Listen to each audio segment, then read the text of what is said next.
Bună seara, găsit la un nou video pe acest canal. Astăzi, împreună, o să facem slime. Și mai întâi să începem, nu uitați să dați like și să vă abonați. Și haideți să începem. Aveți nevoie de un bol în care să amestecați, o lingură cu care să amestecați, lipiciuri, diferite lipiciuri. Eu am unul așa. Și am revenit pentru că uitasem câteva lucruri folositoare pentru slime. Da, deja am zis, am unul așa și 3 așa, dar mai că eu azi să folosesc ăsta. Așa. Glicerină boraxată, ori spun ori gel. Eu am luat și de ăsta pentru că ăsta parcă nu mai aud. Am luat, o să luat lingura. Da. Și să facem slime-ul. Să-mi desfac pachetul, sper să fie ușor. Da, o să fie simplu. Așa.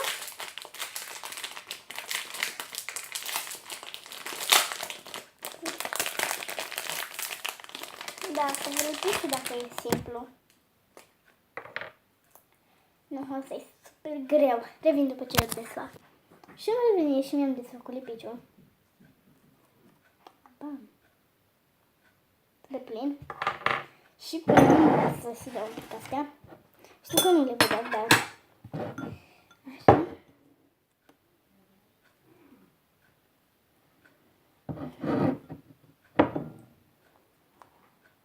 Curge, bum, bum. Bun.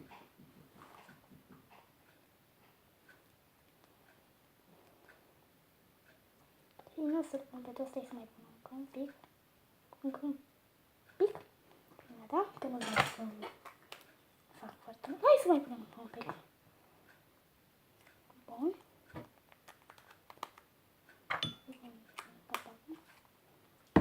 Aici. Acum punem gelul. Hai să vedem dacă mai am eu gel. Punem și gel. Bun, hai să amestecăm. Uite, ți-am pus. Să amestecăm acum. Deja formează, știți.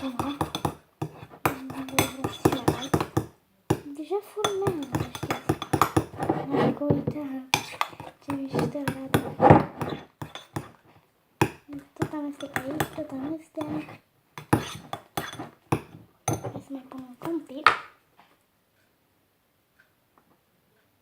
Vedeți? Curge.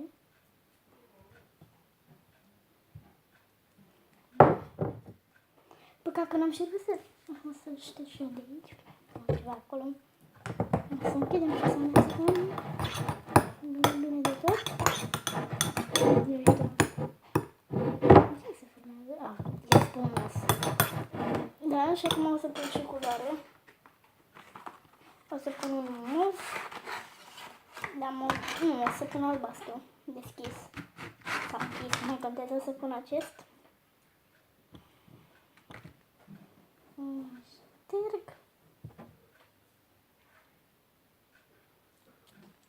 Da? Bune, trebuie să-l însep. Că sunt noi.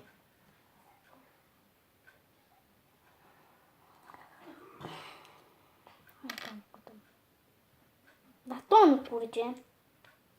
Revin după ce îl fac tot. Și am revenit, o să pun culoarea.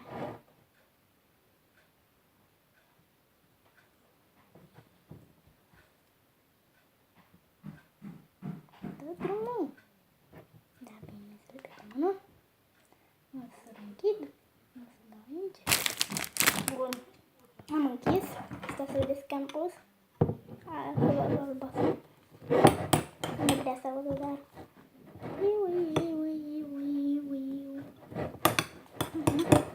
Începe să se coloreze, vedeți? Începe. Dar doar începe, nu că începe.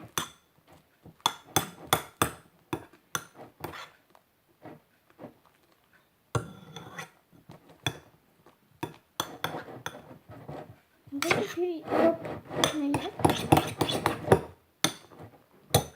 mai pun un pic de culoare.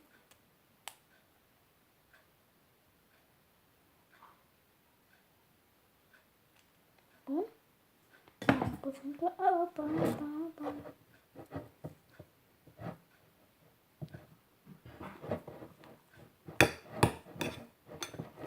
așa cum au spune, cel mai important lucru, activatorul.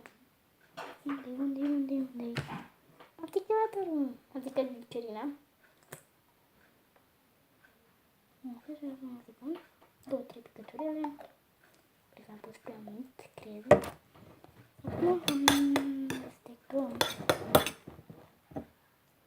Sper să nu se că cred că o prostie cu toată spuma asta. Cred că trebuie mai mult.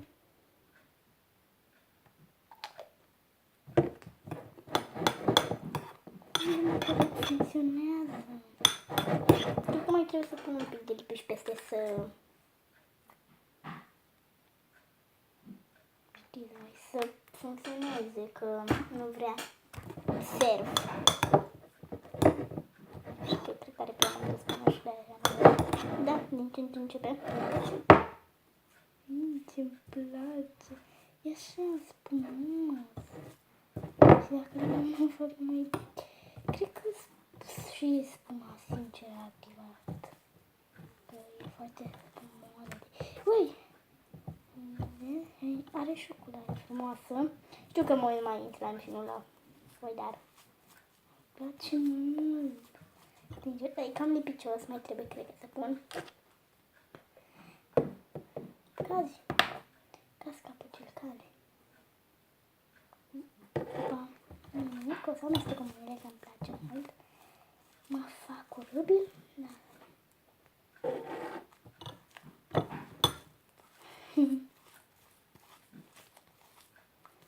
Da, cam așa trebuie. Bine, mai am o grămadă în castron pentru că e fluffy, super fluffy. Adică și super pufos. Trebuie să scot și lingurica. Nu uit lingura până să se las. Da, și eu amestec.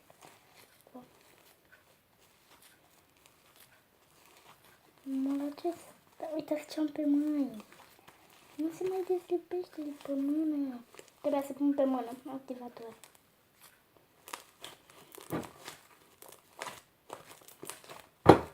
Și un albastru frumos.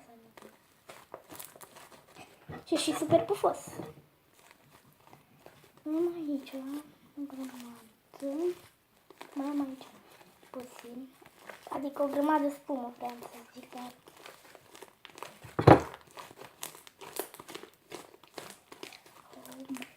Ce pufos i-a ieșit. Și așa o culoare frumoasă, prinsă. Vreau să curăț tot castronul de spumă. Deci super fluffy a ieșit. E foarte fos în primul rând. Îmi place super mult. Numai că nu se întinde, pentru că spuma, dacă pui prea multă spumă, nu prea se întinde, dar a doua zi sau a treia sau a patra, să fie super. Ui, nu se curăț lingura acum. Mai greu la linguri și la castroane, pentru că, na, îmi place să stau să mă jur decât să curăț castroanele. Lingurele, îmi place mult culoarea lui.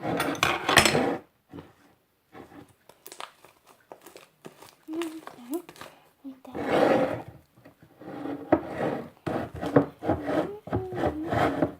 Cred că ajunge la castron. Trebuie să facem încheierea.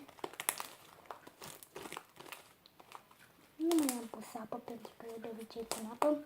Dacă pun prea multă spumă, nu mai pun apă pentru că nu mai vreau. Da, și cam atât am făcut cu acest video. Nu uitați să puneți like și să vă abonați. Bye!